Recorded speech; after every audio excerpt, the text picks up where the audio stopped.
Hello and welcome to Plus One, the voice of the Apache Software Foundation. Today I'm speaking with James Fredley and James Daugherty from the newly graduated Grails project. Thank you so much for your time. Glad to be here. I'm glad to be here as well. So let's start with the question that's been on my mind. This is not a new project. This is a 20-year-old project. Why Apache at this point, after all of these years establishing a solid project with a solid user base and reputation? Why would you come to Apache at this point? Apache Grails has existed for 20 years. It might hold the claim there of the oldest project to move over to the ASF. I'm not 100% sure of that, but I think that's true. It probably is. Over the years, Grails has been sponsored by a number of organizations. So initially it was G2One, which was a startup. And then SpringSource acquired G2One. So it was shepherded by SpringSource for a number of years until 2015. And then it moved over to OCI. And OCI sponsored it directly. And then they created a foundation for it called the Grails Foundation. And then nested Grails Foundation under Unity Foundation, which provided foundation support for a number of open source foundations that they had created. And then about 18 months ago, they decided to kind of change course there in terms of those foundations. And then it was, really a call to the user base, which was kind of what the community looked like. It was mostly end users, came together and started to work on determining what the future of Grails would look like. And in that process, Grails is a full stack web application framework on top of Spring Boot using Apache Groovy. Apache Groovy had lived at Apache since 2015, so 9 years at the time, 10 years now. And so it was the kind of the most logical fit because they're such sister projects to go over to Apache. Also, with some of the regulatory things that are coming up in the future, it seemed like it made sense to be at a larger foundation versus kind of trying to like roll it our own with some places that'll provide some of the services. And then, so that's where, I think there was some exploration around Codehouse and maybe a couple of others, but ASF always seemed like the right place. And so it was pretty exciting when it was like, hey, yeah, this is ASF's going to allow us to come over and incubate under Apache Groovy. Apache Groovy mentored us kind of through the whole ASF transition process, which was a lot of work, a tremendous amount of work. I do believe it was worth it. And so that was really the thought around it. I'd say the most obvious reason was just that the fact that Apache Groovy was already at Apache and it made sense to be in the same place. Well, and just to expand on that, a lot of our team members that contribute to Grails were on or either on the Groovy PMC or a Groovy committer already. And one of the things we found from querying our community was the ASF was known to be open. It had a well-defined process, and adopting, no matter what we did, we had to adopt a new process. And the community seemed more willing to adopt the ASF process instead of our own. Another question that I tend to ask projects that are this mature is, what is there still to do? You recently had your 7.0 release. That feels like a major milestone. Right. I mean, from a technical perspective, there's a lot to do. One of the things that we are not just a platform or a framework that people use. People also use several of the build tools that we put out. So we've put out like a Grails Publish plugin that makes it easier to publish to Maven Central or Sonatype. And the reason for that is people write plugins for our framework, and as part of adopting a build process, it can be cumbersome not to have some guidance. So I like to think of this as an ecosystem, not just a framework. And in terms of things to do, an ecosystem is constantly evolving. I mean, we're built on Spring Boot. You're constantly updating dependencies. You're updating major, like Spring Boot 4 is coming out within the year, I think. And as part of that, you look at major initiatives, just keeping the lights on is a major initiative. And then since coming to the ASF, we've actually gotten a lot more community feedback, a lot more requests. One of the things that we learned early on is, as part of consolidating to a mono repo, we had to move all the tickets into one spot. And there's a history of a lot of requests where it was a pull request is, hey, submit a pull request and we'll take it. But we found in practice, those pull requests weren't always taken. And there seems to be a renewed interest in committing to Grails as a result. Other than the build, the ecosystem, keeping up to date, I mean, major features. I mean, we obviously have our Grails data and the implementations that we use for it.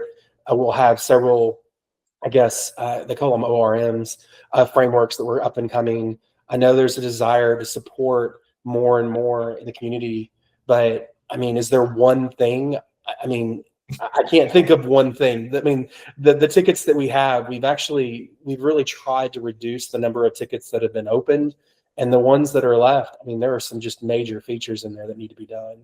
I think the community piece of it, I would say, is honestly actually the largest piece. And so it's been encouraging. And I know I've put a lot of effort into the community kind of management side of things to kind of bring people back into the fold. Most of those are end users. So they work at a company, or they own a company, or and then there's also some that are consultants that just work on Grails projects, but really kind of trying to bring everybody kind of back into the fold, let them know that the project is alive and well.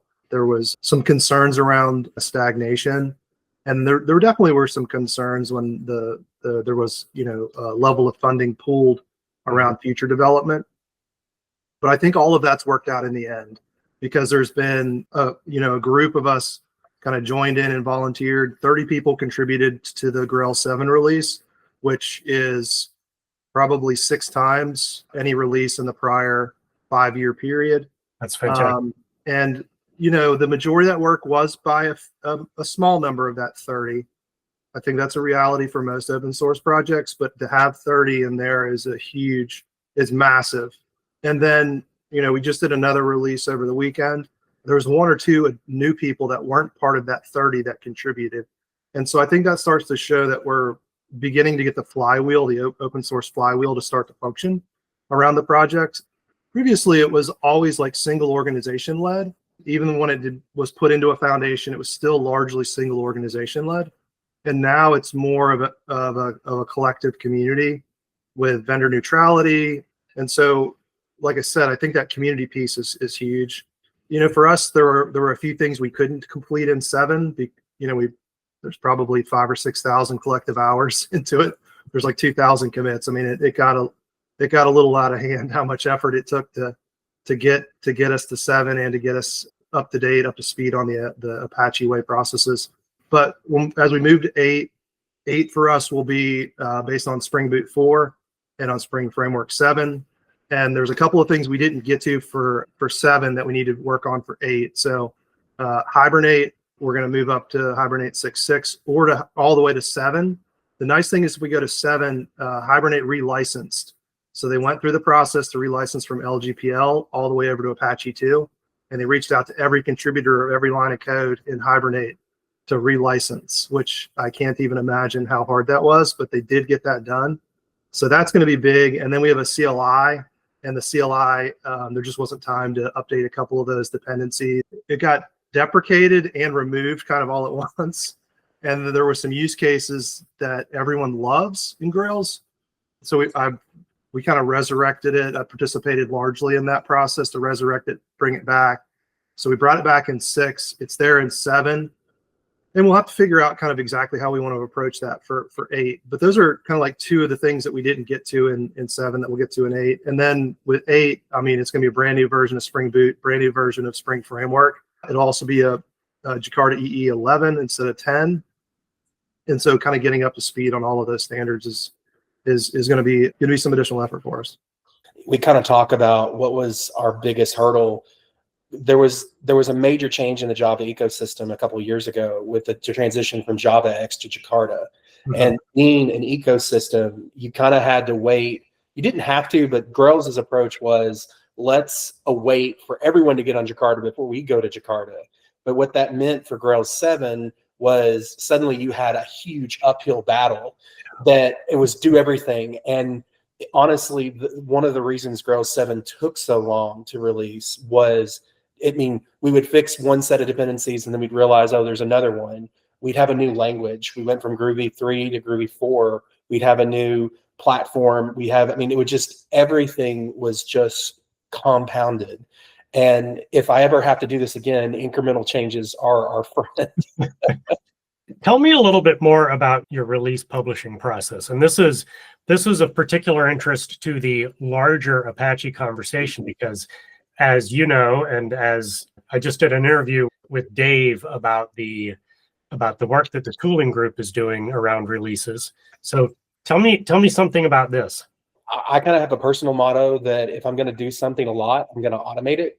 Yeah. And one of the things about the ASF process, there's the process itself, but I think it's important to cover kind of the best practices, or kind of, I don't want to say rules, but let's say kind of expectations of any project at ASF.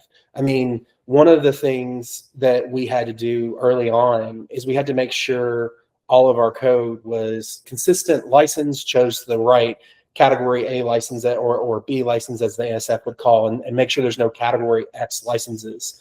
And so we spent a lot of time making sure we had tools in place to be compliant, not only with ASF policy, but to automate releases. And specifically about that, let's talk about different components. There are GitHub actions that we created to facilitate. So first of all, I should mention, we are a Gradle project. We are not a Maven project. And so all of our tooling has been focused around kind of the Gradle ecosystem. We had put together a series of GitHub actions that really automate the release process. And what I mean by that, I don't mean the ASF release process, but I mean the process of staging a build. Yeah. And so if you think about staging a build, you're typically in a snapshot version. What's the first thing you have to do when you want to stage a build? You need to change the version. So there's a GitHub action that out there that when you create, we use GitHub releases and the GitHub action workflow to stage and ultimately release an ASF release. But so we initially create a GitHub release in a pre-release state, and then a GitHub action kicks off, which will update to the version that matches the GitHub release version. So we don't have to check in manual code, and by pushing a button on the interface, we know the version that we entered in that interface appears in the tag for that code. We know that we need to be reproducible as a build. And that was probably our largest hurdle. I have a goal to extract several of our reproducibility type changes we had to make into its own Gradle plugin, but unfortunately it's an internal plugin or internal Gradle config at this point.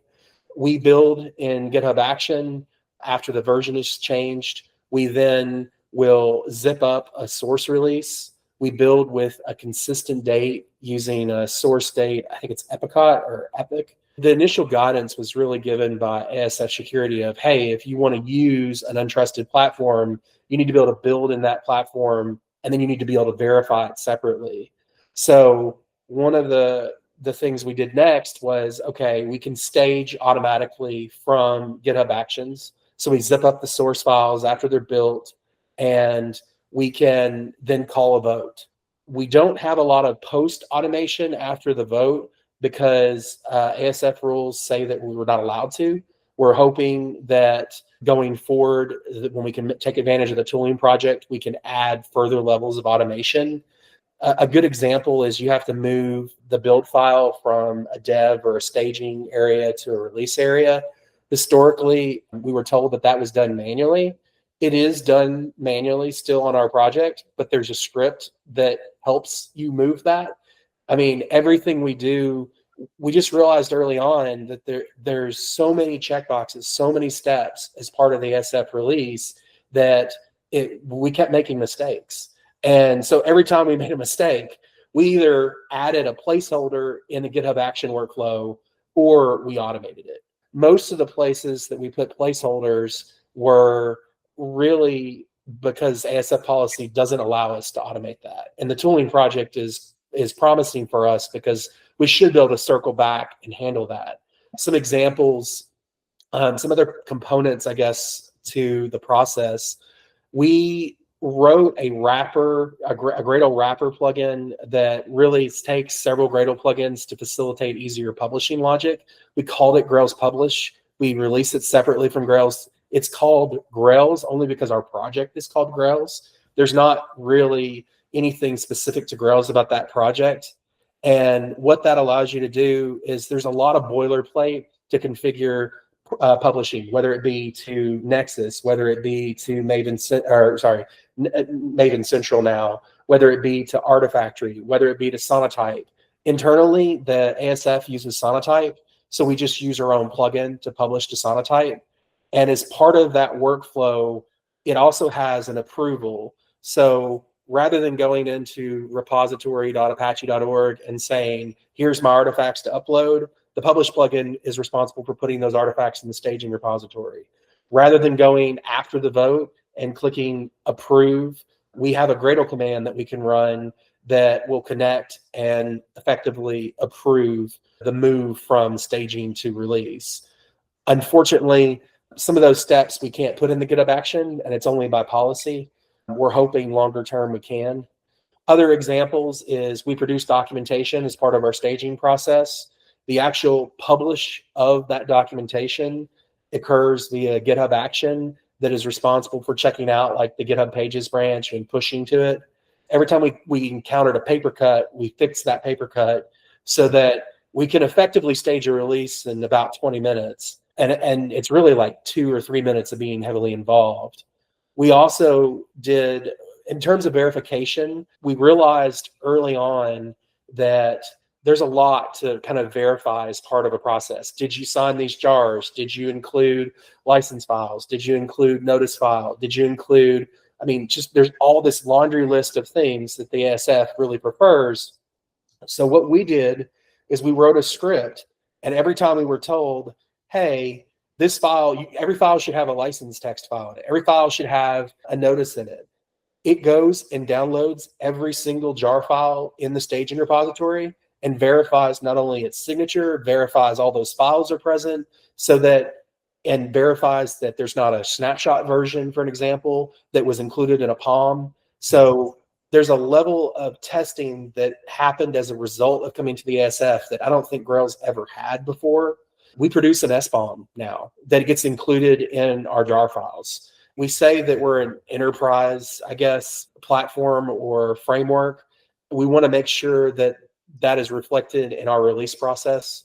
The verification scripts that we wrote, one of the things that we discovered is there is variability between a GitHub action run, which runs on Ubuntu Linux, and a local Mac OS. And so for reproducibility reasons, we make use of a Docker container locally where we run those scripts in a Docker container, and it does all the automated checks and then says, hey, go generate some applications, start those applications, look at the result.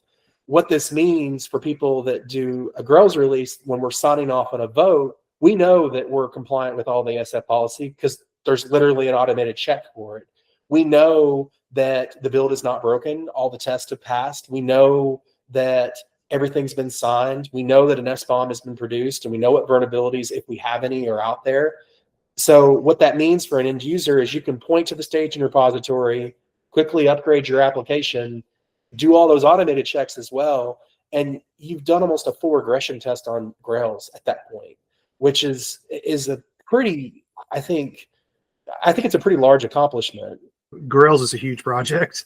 We have a ton of sub projects. It's probably one of the most extreme, I would say, Gradle builds. Maybe anywhere. It's pretty intense. How many jars are we publishing? We're publishing 312 jars minimum every build. And so when they came to us and said, you need to do all of this in your jar file, I'm like, this will take me 2 weeks. I can't look through every one of these jar files. And I want to make sure this is reproducible. So that's why we did the scripting route. When the two of us and several others got really involved in the Grails project, we did a few releases prior to the move to Apache. So we did a few releases on Grails 6.2. So we did 6.2.1, 6.2.2, and 6.2.3. And then we did some milestones on 7. I'll tell you, when I took over 621, we didn't release everything. We only did release a few things, but it took days just to do those few things. And then when we finally got into doing milestones on 7, before we consolidated dozens of repositories down into a single one, we had a release that took over a week to complete, because we'd go release this thing, then we'd have to come over here, update the version, release this thing. And it took 3 weeks for our initial release of Grails 7, because it was painful enough that I remembered it. And the thing that was worse about that is if you messed up anywhere along the way, you had to start over. And so we had several failed releases early on outside of the ASF when we went to 7. I think we had 48 repositories total, and in those repositories were dozens of projects. There was a real debate amongst our group. Well, there was a fear that the mono repo would mean slow. And in practice on modern hardware, we've discovered that modern Gradle makes that absolutely false. Now, with that said, GitHub Actions does not have modern hardware. So our builds do take longer in GitHub Actions. And we know there are some race conditions in our test, for an example, that can cause those builds to even take longer. And we intend to fix them longer term. Last Wednesday, I staged the 701 release. The stage part of it, like James said, you literally just go in and create the release in GitHub. It starts running that release workflow. It goes through 3 steps, and then it waits. So there's a gate there, and there's a certain subset of us that on the PMC that are allowed to move it forward from that step. And then there's the verification. And so you run the verification locally. It does thousands, probably tens of thousands of checks, quite literally. And you kind of see it going through, and it'll let you know what didn't pass. So when we did 701, there was only one thing that didn't pass, and it was a known thing. It was on the reproducibility side, but it was in documentation. It wasn't in actual code. And so it's great to run that. So, I mean, it ran in a container locally on my machine. It probably ran for 30 or 40 minutes, but it's doing like 10,000 things for you. It would have taken you a month to do it manually. That's really awesome. And then, it even spits out the template for you to send the email for the vote. Then we do the vote. Then 3 days later, you come back in and you complete the process. And it probably takes about an hour there. So you're looking at, like, to do a release, soup the nuts, you're looking at maybe 2 hours, maybe 2.5 hours. I think on my hardware, it may take an hour, but I mean, it comes down to how fast your network is, because those jar files are huge when you download 300 of them. I mean, individually, they're pretty reasonable. I've actually not looked at the code, the line count in Grails, but I mean, we are a very large project, and unfortunately, and one thing that was amazing about Grails is it was architected so that it was split up into a lot of projects. One thing that was not amazing is where our dependency chains we're still working on. I think there's still some potential for refactoring there. We did receive contributions from Gradle themselves. They have an open source representative that helped tune our build after we had tuned it. And the feedback that we received from them was wonderful. Our biggest hurdle is we had to modernize, not only had to go to a mono repo, we had to modernize our build. And for Grails, that was a very big undertaking. The GitHub action workflows that we put together, we've been slowly making more and more generic. And Mateus, which is a contributor on our PMC, has recently made an effort, I think, to even almost make it fully generic, at least in the Spring Security project. Our GitHub workflow could probably be just copyable. I mean, with just very trivial changes. Yep. And the other thing that we did do is we created a markdown file that documented not only how our entire release process works, but documents the history of why it works that way, including the ASF policies for why, how did you meet build reproducibility, or more specific, verifiable. And it's checked in under Grails core. Any ASF member that is interested in a kind of an accelerated publishing path, I would strongly recommend looking at that file, because almost everything you need is in that release markdown file. I definitely encourage anyone that's been in the Grails ecosystem over the years, it's 20 years, there's a lot of us, to just come take a fresh look. The process has changed. It's all volunteer driven now. So I would say it's more open than it has been historically. If you have an older Grails project, You know, there's users that are still on Grails kind of 2 and 3 and 4. It is time to upgrade to 7, just because the support policy has changed on Spring, and so the only supported versions of Spring Boot are the more recent 3x versions. And so you will want to migrate over to Grails 7. That process should be fairly well lit from Grails 4, 5, or 6 to Grails 7. We've done an excellent job in documentation of detailing every single thing that that's maybe a stretch. Of most of the things that you will encounter are in the documentation on the upgrade guide. And so we encourage kind of the user base to upgrade to Grails 7. There's some work right now going on Grails 7.1, and then Spring Boot 4 and Spring Framework 7 are going to be out at the end of November of this year. So like within the month, and then we'll be able to start working on Grails 8. 7's a good place to upgrade to, and then there'll be work starting on Grails 8, which will be based on Spring Boot 4, Spring Framework 7, and then Jakarta EE 11 will be starting, and that will be a release sometime next year. It's a great time to be involved in the ecosystem. It's a great time to update your application, get away from the older versions that are no longer have open source support. The community is very active. The frequency of posts and the number of people that are participating in the conversation has increased quite a bit, especially in the last, I would say, month or two, as the project's graduated and 7's been released. But over the last year, even over the last 18 months, it's been a really awesome process to participate in. A number of people who had never talked to each other before all came together as volunteers and worked collectively to upgrade everything, take care of some technical debt or significant technical debt, and also migrate the project over to Apache, where it'll have a long lifespan. We're available to talk at any time. James and I are both in the Apache Slack, and we also have our own Slack channel. Obviously, our mailing lists are available. Please don't hesitate to reach out, even if it's non-Grails questions. We're here to help. If we could share some of the work that we've done, we don't want it to go waste with just us, especially if it helps other projects. I've reached out to several people in the SF infrastructure chat where they hadn't published in several months, and they were asking how to get started. And I've suggested, well, here's the fast tracks, and just realized we're very open and we're very willing to contribute. Thank you, James so much for your time, and welcome to the Apache family. We look forward to seeing what the project does in the years to come. Thanks, Rich. Thank you.